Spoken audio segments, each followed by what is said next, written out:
sisi mnaelewa what harvesting technology, hiyo mnaelewa. Yeah.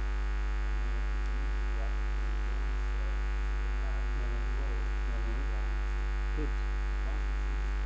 Yes.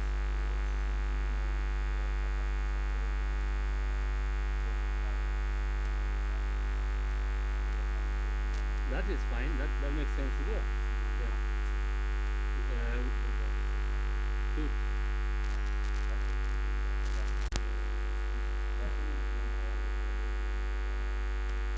Yes. So kama hii inafanywa wapi? Which area of Turkana inafanywa na irrigation?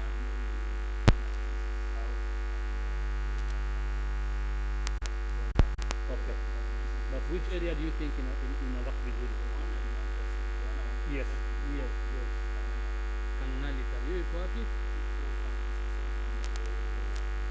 Which is not very far, yeah? Yes, Kangalita. One of that. So in Kangalita, as a journalist, you're supposed to do this. What I'm doing here, they want to do it. So pick it up from me. So in Kangalita, ni nini mmefanya sana water harvesting ama irrigation? So they come together as a group. They come together as a group. You organize them. Okay. Mnaonyesha shamba ni hii as a group. Not one person only owns it. Okay. Okay. Communal land. So nobody really owns it. Okay.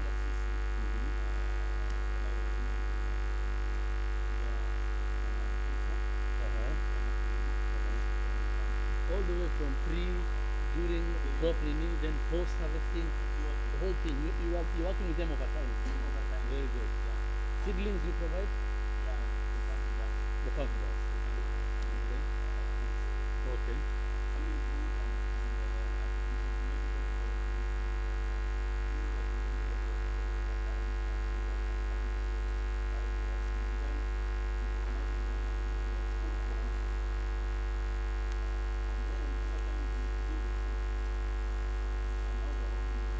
Initially it was relief food. That's a beautiful story. Yeah.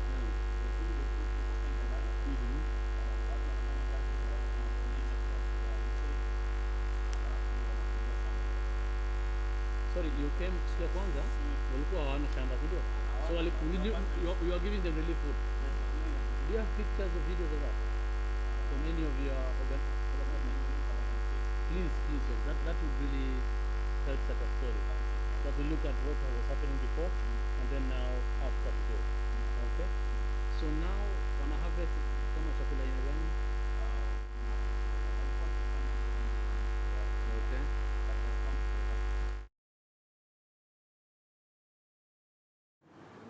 For us, has been for nutrition alone within UNICEF. Okay. So I'll just talk about nutrition. Now, through our partners, we've been doing treatment of severe acute malnutrition. Treatment of severe acute malnutrition. Watoto wenye unaona utapia mlo ndio tumekuwa tukifanya hiyo kazi with our partners here, especially government, Save the Children, IRC, within the refugee camp, and then we have Concern, World Vision. We've been working with them.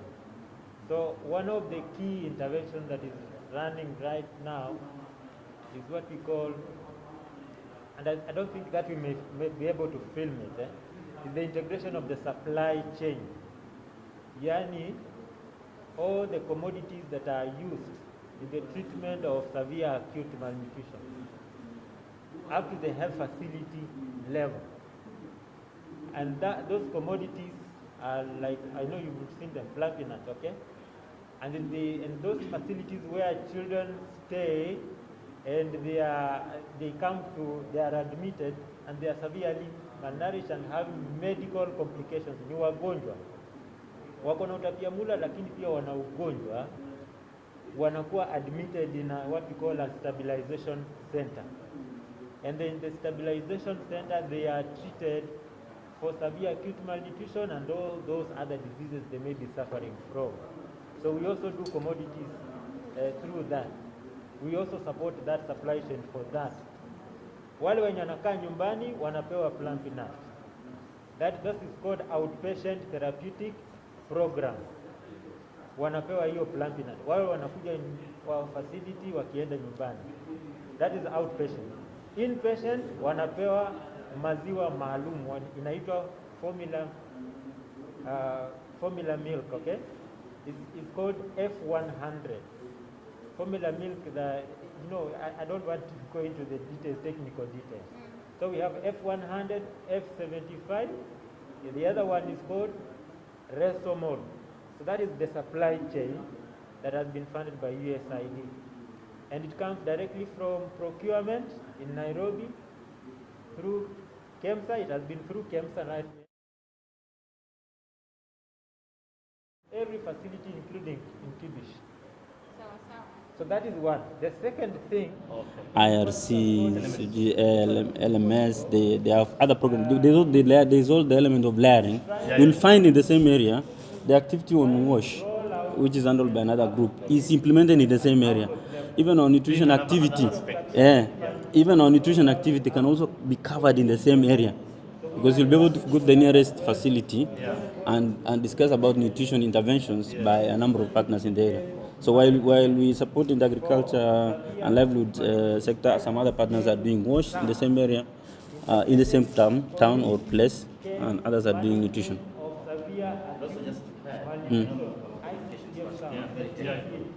But you will find that those activities sort of apply. So if you take, for example, small scale farming, it involves irrigation. Then from irrigation, then towards how sustainable, they say also bringing down to the water resources. That I also assume. Yes, they're there. I don't know the partner that's supported, but we'll be told. They're also VSLA in the same place. There are also savings and lending groups in the same and lending association. They were called SILK initially when they were done by your organization. Yeah. Any other questions from the journalists? Anything else you want to know? Do you have a family that has been affected by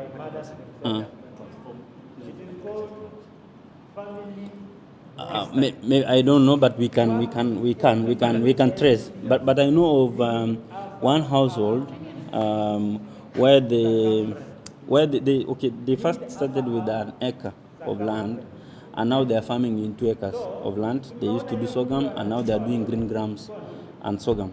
And we can actually trace the old man and the wife and the children. They are also farming in the same. Recently, when we visited, they were herders before, but they are entirely dependent. Yeah, they are entirely dependent on crop production now.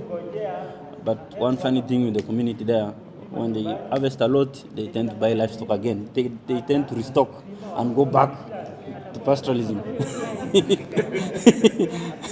Like unasaidiwa ndio badala kusaidika, you still have in your mind an urge to keep livestock for various reasons, cultural reasons. You are not a man unless you have livestock, that's unless you're able to marry, and you can only marry using livestock, not money, not sacks of maize or whatever. So that's why the community tends to go back to buy livestock to get that recognition and also to attend to those other societal needs.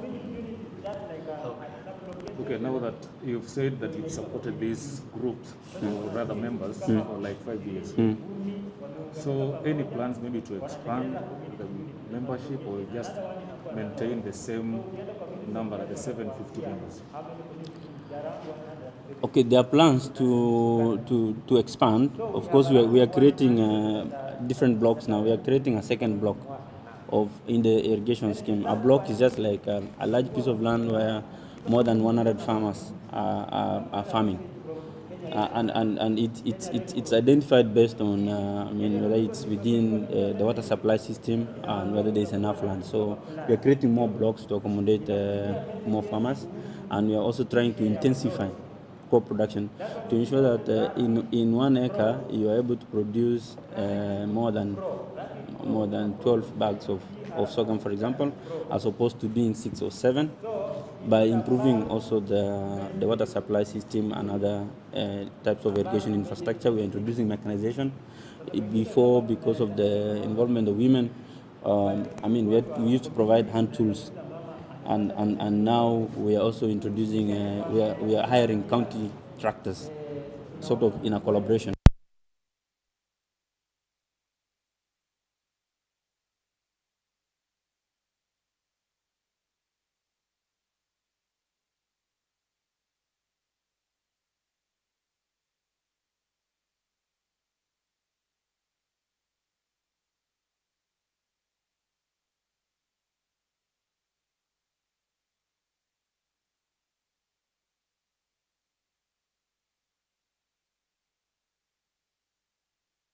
Will you be able to represent Great where the community is equal?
There had been a major problem in farmers. Mm-hmm. Locust Mm-hmm. invasion. How did the organization help to address locust problem? Yeah, we had a program in collaboration with the county government. We had a program the county government was running. It was called Emergency Locust Recovery Program, and then we also provided funds to that particular program, around 7.9 million. So during the invasion of locust, many farmers lost their standing crop. And then they abandoned the land. So what Prosopis grew in those pieces of land, and what we sought proper to do at the time was to support the community to clear Prosopis so that they can go back to plow the land. Locusts came, but they caused another problem. When the land was abandoned, Prosopis grew. So we provided around 7.9 million to support 6 irrigation schemes. Kangalta was one of the beneficiaries of that particular support, and we opened up the canals, and that's why we have the current crop. I think the intervention was done around November, December last year, and now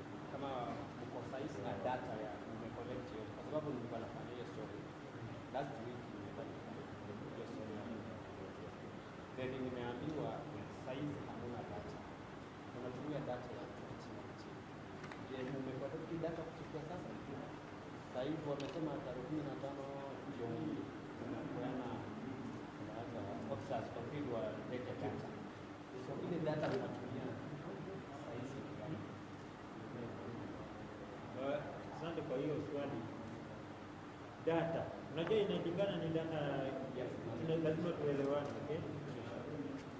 Kama ni the actual service provision, ile kazi ya kawaida ya kupeana huduma ya lishe bora, hiyo data iko kwa the National Government System, inaitwa DHIS.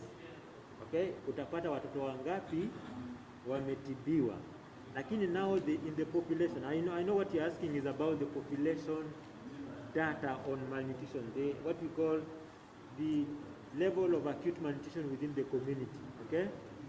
What in us we use the technical terms, it's called global acute malnutrition.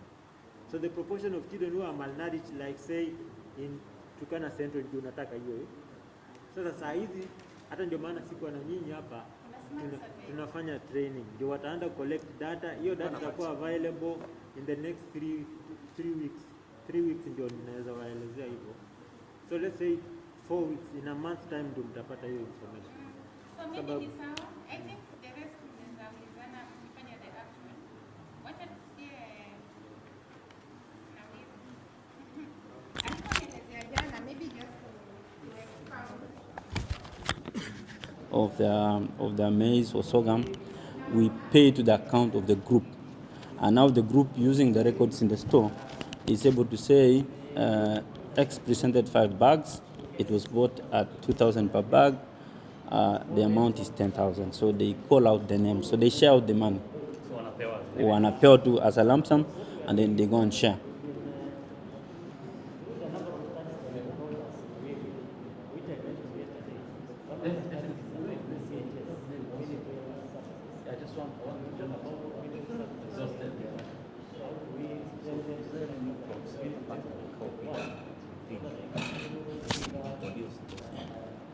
Yeah, the new crops, as I said, the green grams, they never used to grow green grams, orange flesh, sweet potato, and groundnuts.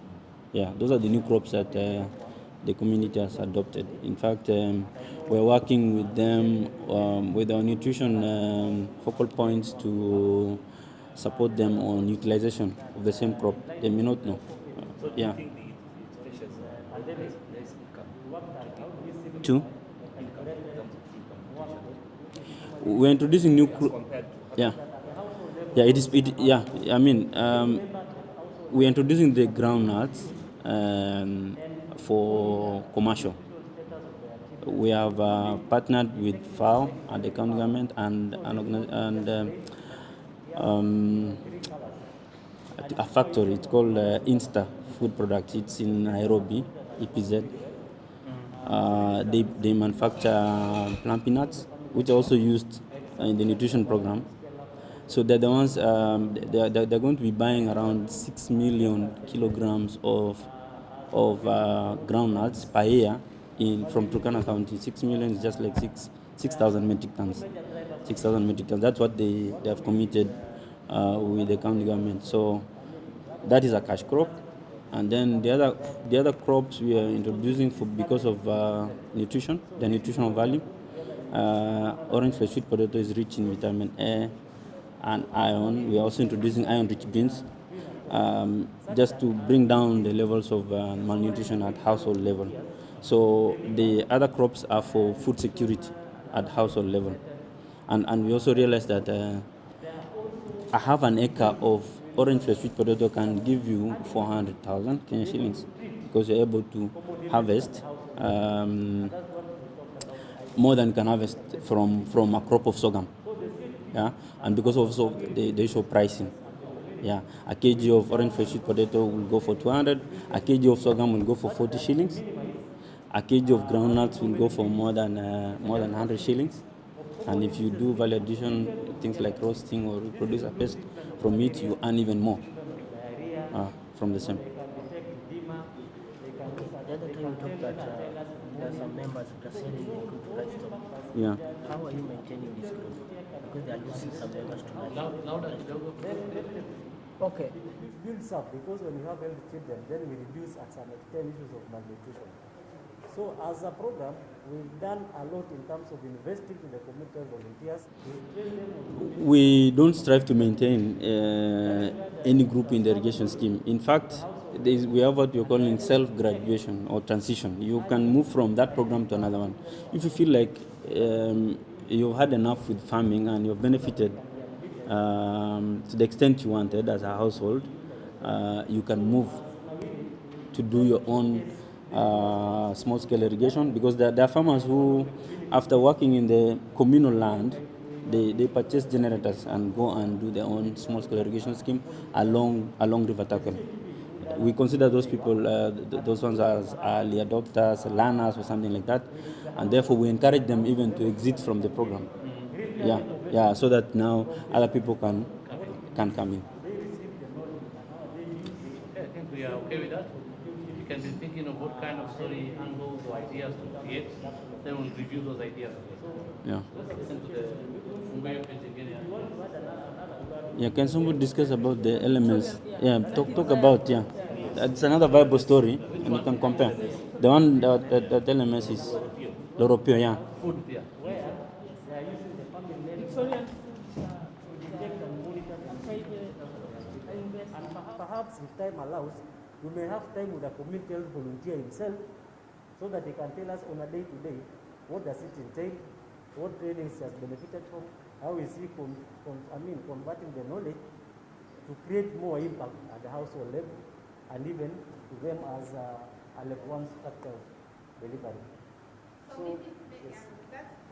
So maybe just to add on what you're saying, why we even invested in that, there was a lot of fear. What were going to happen? That was installed a machine for production of poultry feed. A nice machine, and we bought some containers of the cold rooms and all that. And now that made now brought a need.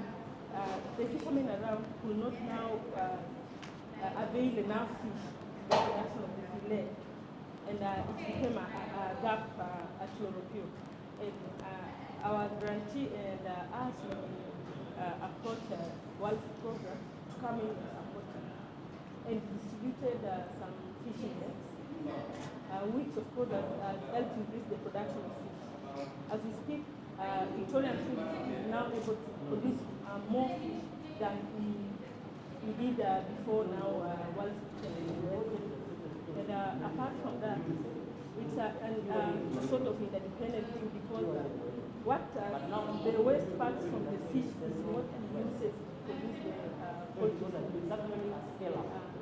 And until now, as much as we started production this February, it's doing very well. It produced initially like 20 tons. And as we speak, we have sold almost all of them. And for those that have not yet distributed, we are there to show that it's already sold. And it's keeping on. And we see in future that Loropio has a potential because now the locals are employed at the farm, and that the fishermen have got a closer market for their produce. They don't have to come to Lodwar, and on the way you don't have any preservative method for the fresh food. It will rot and they'll go into big lots. And also, Loropio is targeting now the local BMU. You know, it's producing ice. It's targeting them. It wants to, there is something, technology, it's like an ice box, but it will be made from the local now material, which won't be very expensive. If you target the local BMU, they give them such a facility. When the fish lands from the lake, and it will be far from Loropio, they don't have a means of transportation to Loropio. They'll have a means of storage as they wait for his vehicle to go around the fish. And also, since Victorian Food went to Loropio, fish prices increased in Longezaga because now the farmers are on a market and they have negotiation skills here. Now that you're here, and initially we used to just sell it evil because now we didn't have market. But now we can talk with you and increase price kidogo juu, and we can get something out of it.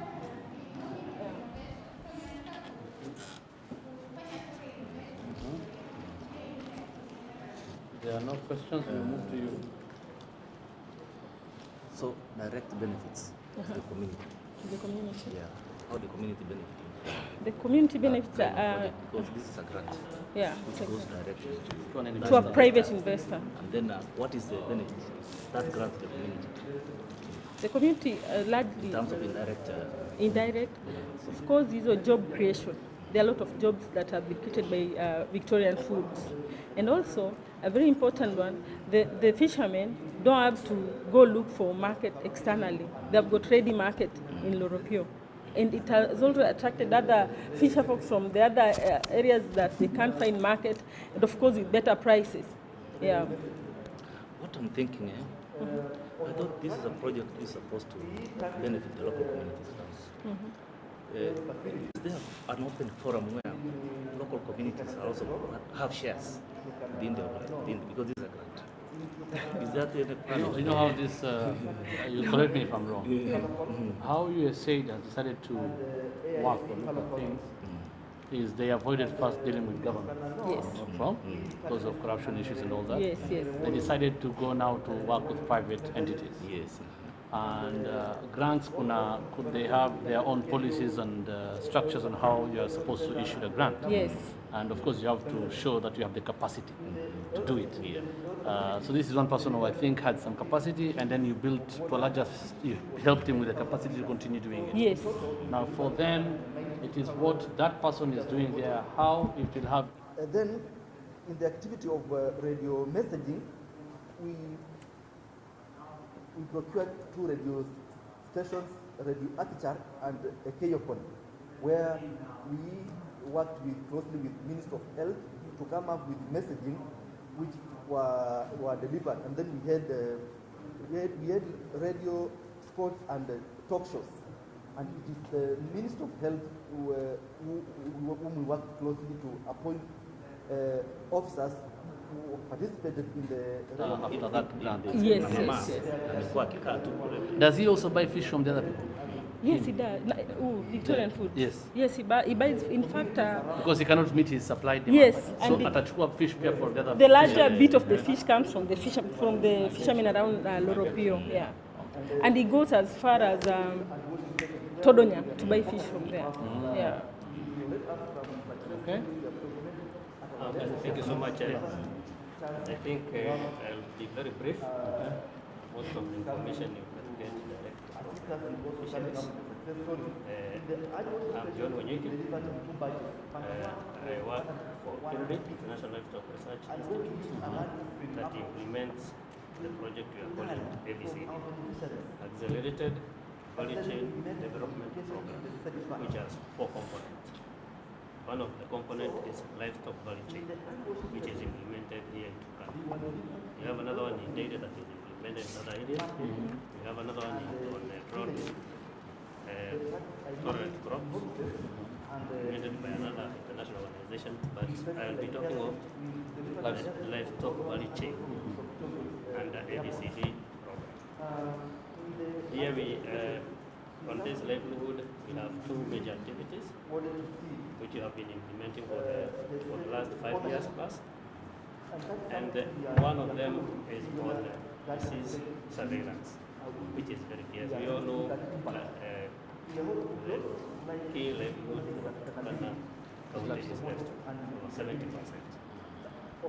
You have that data? Yeah, that is even available even in the county, because we work with the county government, the Department of Veteran Services, the Department of Livestock Production, and even nutrition, because we have a component of nutrition. We will not talk about that. So on this one, e-surveillance, we have gone it 3 tier. Number 1, we have developed what we call livestock disease syndromic manuals, such that any organization that wants to train the pastoralist on livestock diseases, they all train using the same manual, which are approved by the technical people from our end, from the DVS headquarters in Nairobi and the county veterinary services. So we have used those manuals to train community disease reporters. Community disease reporters, we started with 100 of them, and ours is actually practical, live, because now these community disease reporters, they have been trained on how to identify diseases, and they are spread all over the county. We started with 100, we increased to 500, now we are talking of 500 community disease reporters who have been trained using those manuals, and they are from every village.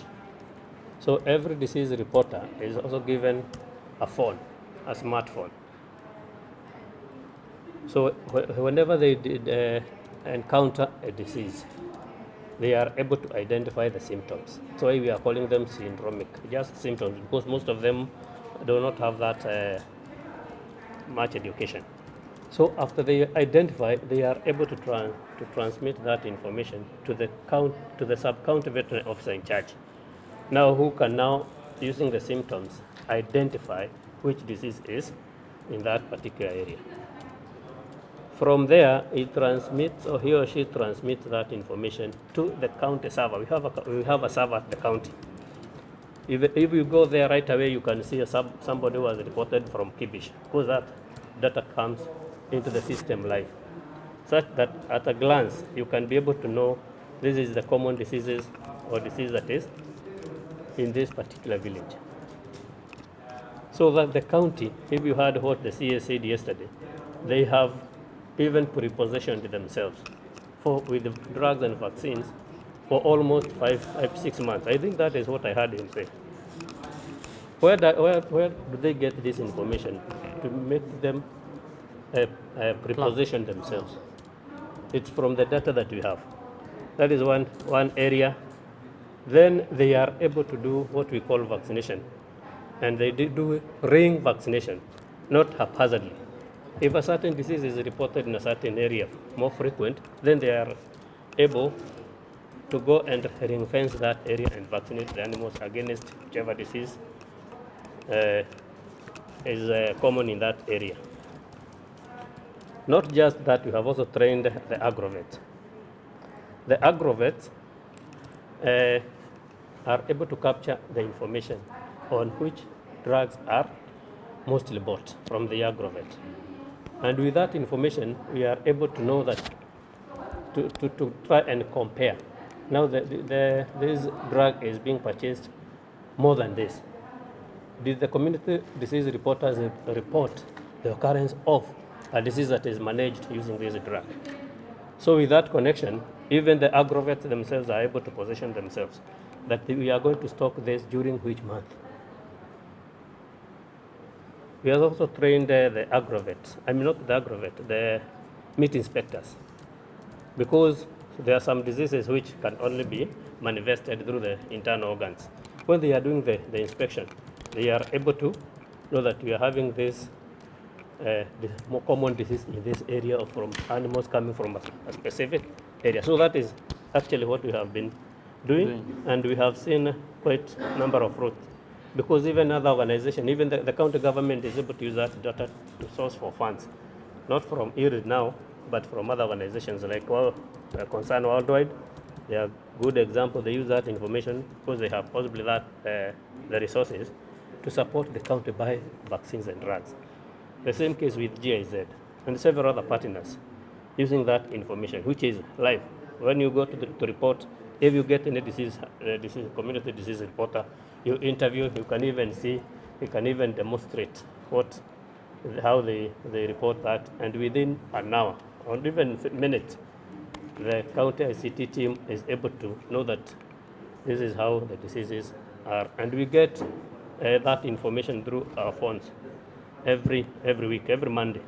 We are able to get that report. The beauty of it, through IRDI, we have now managed to bring all these CDRs, the agrovets, the meat inspectors, community disease reporters, CDR, the community disease reporters, the agrovet dealers, the meat inspectors, all the county vet staff, plus other staff who are not even in that department, including my friend Jospat. We have formed a group which we call closed user group. Closed user group. All members within that group are able to communicate for free. Initially, there was that challenge that I'm a part of this.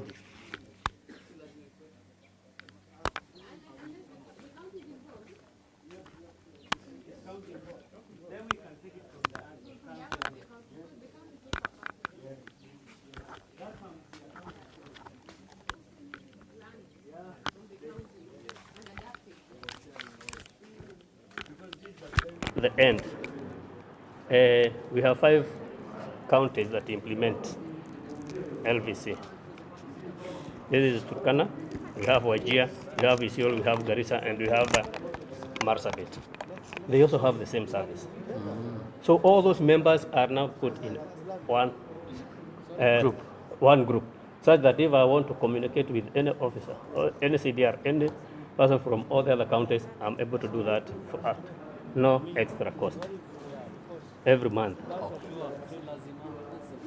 So I think I can stop there. If anybody gets a chance to even visit that server, can get that information. It's in the county. It is in the county. But, we launched it last year. Yeah. Quite a number of the journalists were there, led by the citizen guy, Emmanuel. Yeah. Let me ask, how much of a problem has disease been for livestock here, being their livelihood, prior to such interventions? Actually, the